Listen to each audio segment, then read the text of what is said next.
Yo, yo, yo. Perfect. How do I sound? How do I look? You look amazing. You sound great. Excited to Okay. talk to you, man. Want to get into this tour and EP and everything. And Yeah. dude, got to start with the EP. I think you've maybe cracked the code on touring for bands in the future now to do an EP of music together before going out on the road with them. Yeah, pretty damn smart, huh? It is. It really is. And I imagine that the tour came first and then the idea for the EP, but you break it down for me. Tell me how this all happened. I think it's like like a joint thing. It was like we really wanted to kind of close off both our album cycles. So for their album and our album, because it came out kind of the same Mhm. time. Might I don't know. I don't think it came out the same day. That would have been stupid. But I think it came out right around the same time. And we've been just touring these two albums like fucking crazy. And we were like, how do we finish this? Well, and then some smart person came up with the idea, like, let's do one song and then do a tour. But it ended up being three songs because we couldn't kind of decide on what song to use. So we were like, let's do three very different songs. Let's do one that kind of sounds a little bit more like Silent Planet, one that sounds a little more like Animate, and then one together in the middle to kind of connect them. But it kind of ended up with all three songs being like split sound between the two bands. Yeah. A lot of, yeah, like our opinions are very different. Like I know Silent Planet thinks like, okay, this song sounds a little bit more like him and Animate, and we're like, no, this sounds more like you. So we kind of can't decide on it, and fans think differently on every angle. So that's good. That's like they're very different in a cool way. So that's sick. So was it like eight, nine guys all in a recording studio? Or was it more file sharing over online? How did the writing process go for that? I think so. We did this in Invent Animate in my band. We everyone is kind of involved with the songwriting. So all of us were in the studio, and then we brought Garrett and Mitch. And I think they kind of like oversee the songwriting the most in Silent Planet. So we just took our songwriters or whatever and just put them into a studio and just hashed it out pretty much idea by idea.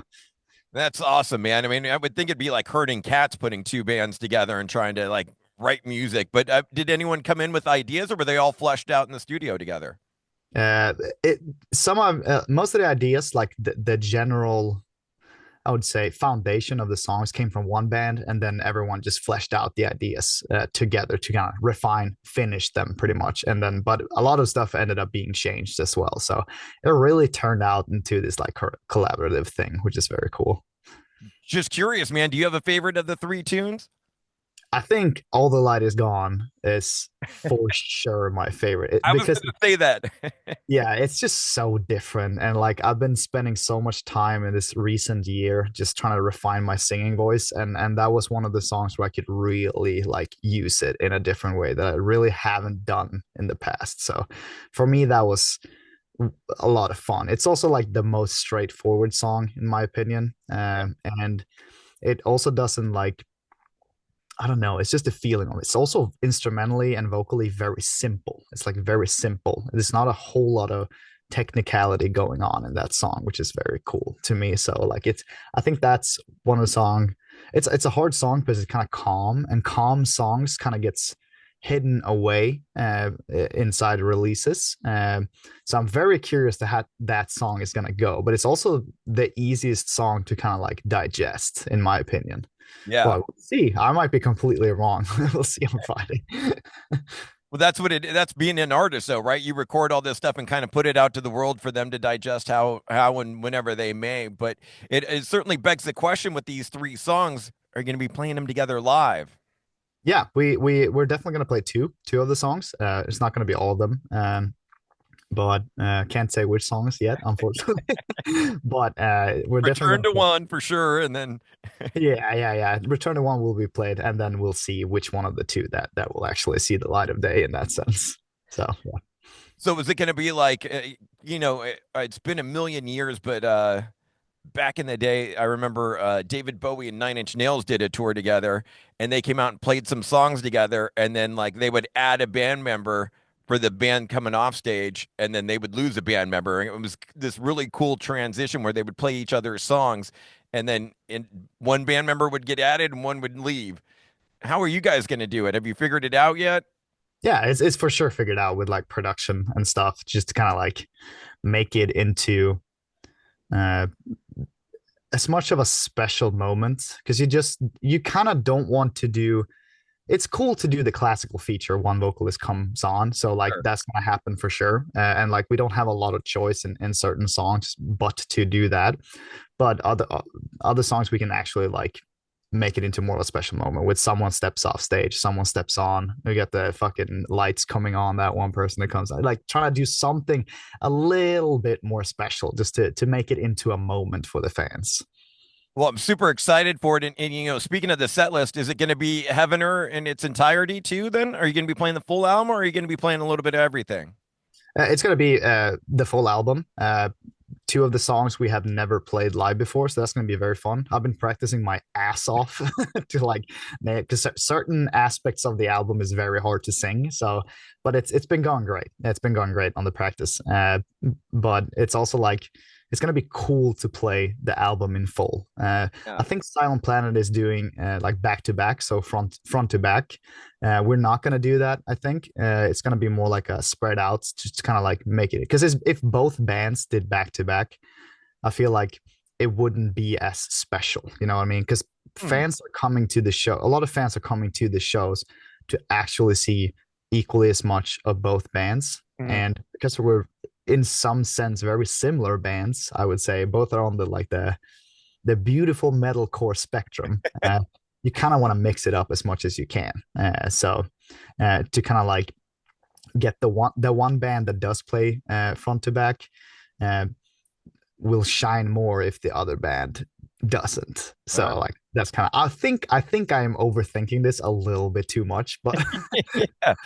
I, Because I I tend to do that. So I love it, man. I love that bands in this day and age, everyone keeps talking about albums going away, but I'm old school. I love albums. I love turning yeah, it on, press and play, and then hearing an album live is even better that way. I want to hear it in sequence, like I'm in my car listening to it with you guys playing it in front of me. So yeah, vote for in sequence, but I get it. Everyone's you know got to tackle it their own way, and I'm sure there's tuning and all kind of stuff that it and gets yeah. involved with that too.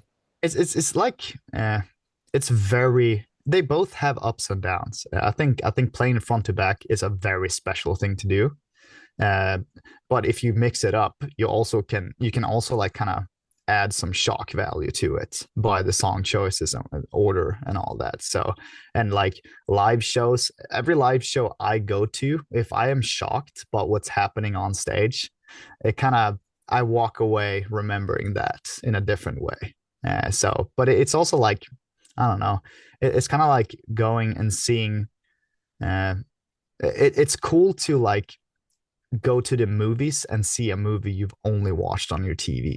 You know what I mean? Yeah. So that's kind of the thing as well that can also be very amazing to experience in that sense. So it's for sure like two different feelings, and I think it has to be that way.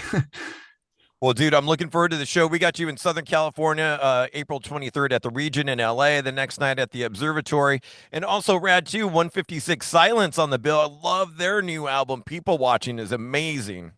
That's great. Yeah, I haven't like I know everything about alt. I've been digesting alt a lot, but 156 Silence, I haven't gotten like I haven't taken myself to throw myself into their music yet. Uh, And I think that is a good thing because if I can experience their live show before I hear them live, before I hear them, I think I've heard one song. That would be like a very special moment for me because a live setting is way louder. There's more energy. And like, I sure. think that's going to reel me in a cooler way. So I'm very excited to see them live. Yeah, I've the opposite experience. I've only heard them on the record, so I'm looking forward to see them live at the show and glad that they're going to be on that bill. I mean, that builds anticipation for sure. And it's going to be a cool moment for you. So I think maybe I should do that. I mean, it is some time left until the tour starts. It's like almost a little bit under a month before the Yeah. first show. So I have time. You have time to digest the album if you choose. Yeah. You know, speaking of albums and digesting, and we had mentioned you're going to be playing Heavener in its entirety. Now we got this EP, but there's got to be a new album in the works, right? Yeah, we're writing like crazy. I think we have a little bit of an identity crisis when it comes to the music because we're like in a position now where it's not that something needs to happen, it's that we are able to experiment this time around, because every album, in my point of view, from Inman Animate, has always been like steps up a ladder where there's big steps taken where it's just this thing that has been refined, changed a little bit, refined, changed a little bit, and then it morphed into this new thing. But I think the next album, uh, we have the opportunity now to actually experiment a little bit more than usually. And I think it's good for the better, for sure. We need something new. And I think um, the fans kind of want something different as well, I think, which is like that has not been the case. They kind of just want the in the past, they've always wanted the metalcore. Right. Everything sounded, it's still going to be metalcore, obviously, but we kind of want to try our waters a little bit, see what we can do. I don't know if we all agree on this in the band, to be honest, but it's like me personally, I really want to like just test some weird stuff. If it doesn't work, we've learned something. Maybe we learned something by doing the weird stuff. So like, it's all about moving forward in a cool way and just trying to like not branch out, but like just build the tree would be the fucking yeah. So Time to write a power ballad, is what you're saying. hell yeah, I love the power ballads. We have some already, so I wouldn't say we don't, but like it's I want to see what we can make for sure. Lean into the singing a little bit more, the clean singing. Yeah, the clean singing is definitely something that's going to be prominent in a cool way, but I want to go the deathcore route as well. So I don't think we're not going to get rid of anything. We're just going to heighten everything pretty Add to much. the two. Yeah, and like separate them as much as we can, if that is possible. So it's gonna be cool. Like one song can be fucking insane, and then one song can be very, very pretty and poppy. I don't know. We'll see. A little bit of a roller coaster ride, as For an sure. album should be. Yeah, yeah. Whenever I listen to an album, if it goes from like if the mountains are very high and the valleys are very low, I think that's gonna take me on the journey in a completely different way than if it's just like a little bit of like that. So Yeah, I mean, you could do blast beats for, 6 songs in a row. It loses its take after a while. You need those yeah, peaks and valleys. yeah, yeah. We got the Swedish Ingrid Malmsteen who says less is more. So, and he was kind of right. Wait, no, he said the opposite actually. So he's not right. He just put out a live album the other day, Yngwie Malmsteen, speaking of which. I've never followed him at all. I just know who it is. So unfortunately, maybe I should actually check that out eventually. The legend of Yngwie Malmsteen. Yeah, Dude, I appreciate all the time. Last couple things I wanted to hit you with. Got to see you. God, has it been a year now on the Beartooth tour with yeah, the Plot and You and Sleep Theory at the Wiltern a year or yeah. so ago, Great. and Caleb Shobo, man, what a lifer and a guy out there determined to conquer the world. Yeah, he's doing fucking great. It's insane how driven he is, and I think I wonder what is fueling that guy because he's moving forward in a pace that we just can't keep up. And I just love that they went the real rock route because that was the first time I was on tour where I felt like this feels like a rock tour almost. Yeah, And that tour kind of changed our perception to shows and like how we want to treat shows in a cool way because they were just a rock band on stage doing insane shit. And we kind of felt like, okay, we're gonna take some from this and learn some from this. So that was one of those. It was also a very, very, very long tour. I think it was 10 weeks almost. oh wow. Yeah, I think it was 40 something shows. Definitely the longest tour I've ever been on for sure. But yeah, I was gonna say Caleb out there conquering the world and a lifer and great to see his whole evolution as a front man. Yeah, for sure. He's a phenomenal singer, a phenomenal frontman, creative. He comes up with these weird fucking live ideas that I could never think of that just heightens their show. And I think they're one of the few bands out there that really focuses on giving the audience a memory with their show in a different way. They're not just up there playing their songs; they're actually Right. making something with it. And the fact that they can do that right now just shows that they've always had that in mind and like built on it slowly because they've been a band for a long time. I remember Yeah. seeing in they were in Sweden with Bring Me the Horizon on That's the Spirit tour. It was them, my favorite band Paris, and Bring Me the Horizon. And it was a long time ago. I think that was 2014, 13, 15, maybe something. Yeah. And I just remember that, like, okay, they sounded the best that day for sure. They had the best sound. It was like the punchiest mix I've ever heard at the time, and they were just great live. And it was just same thing there. I was just watching a rock band having fucking fun on stage. So, and I want people to experience that with our music. So we're trying to figure that out a little bit as well. Dude, I appreciate all the time. I wanted to step outside of music for a second. I was just thinking baseball, Major League Baseball getting underway here. And I was curious if you had a team or any other sort of passion outside of music.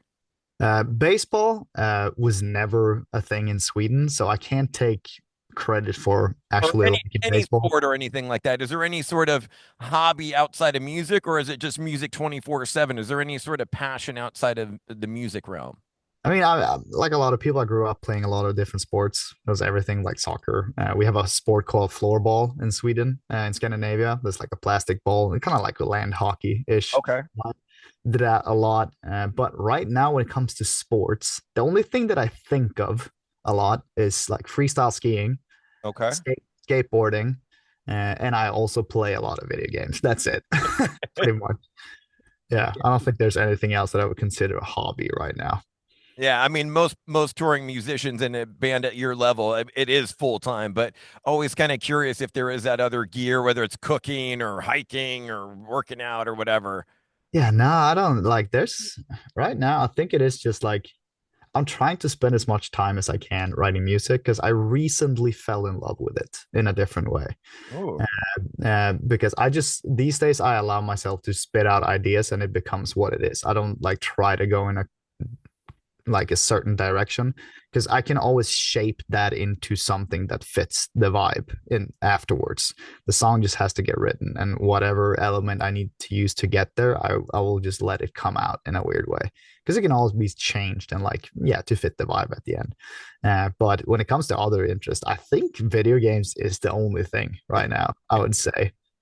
interesting about the writing process for you. Are you a guy that is constantly jotting notes down or singing into your phone, or do you have like a notepad, or do you have to write like at a certain time of the day? Do you set aside time for writing, or you just kind of wait for inspiration to hit you?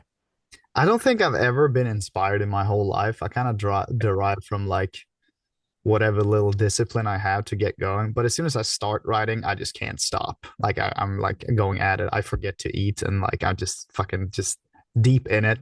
But yeah, I do write down a lot of notes. I have like a notepad that in my phone that literally says just one liners. If I come up with something like one cool line, I just write it down. Yeah, yeah. It's very rare that those see the light of day. Same Uh, with like melody ideas. Uh, but I just hate the feeling that something will be completely lost if I have a great idea. So I do record, I have a lot of voice memos, but I would be honest and say most of them don't see the light of day, unfortunately.